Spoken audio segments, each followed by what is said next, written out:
pense que j'aurais préféré, moi, avoir un accident de voiture plutôt qu'on s'en prenne à mes animaux.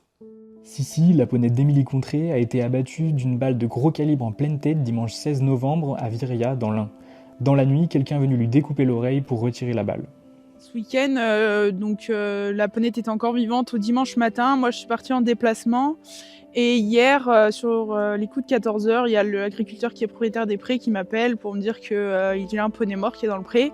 Donc au début, je le crois pas en lui expliquant que peut-être qu'il dort et c'est là qu'en fait, il s'est approché de la dépouille et qu'il a découvert la ponette avec une oreille complètement coupée. J'ai vu la photo, j'ai tout de suite compris que c'était fait par un humain. Ce matin, on a eu l'autopsie vétérinaire, enfin une première autopsie vétérinaire, qui a découlé du fait de la confirmation que c'est bien une balle qui a tué la ponette. En fait, sur la vidéosurveillance qu'on a récupérée, on voit les chevaux tous ensemble, tout le troupeau, partir en ruant en état de panique, dû à une détonation qu'on entend avant.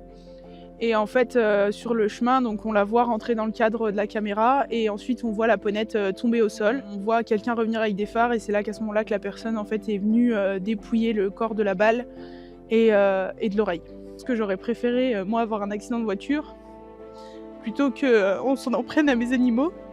C'est vraiment toute ma vie pour moi et c'est très dur de se dire qu'il y a quelqu'un qui a été assez cruel pour faire ça à mon animal. Même si la balle aurait potentiellement pu être un accident, venir derrière dépouiller le corps, c'était vraiment un acte de barbarie. On pense souvent que ça arrive dans les films, mais c'est dur à croire qu'elle est plus avec nous.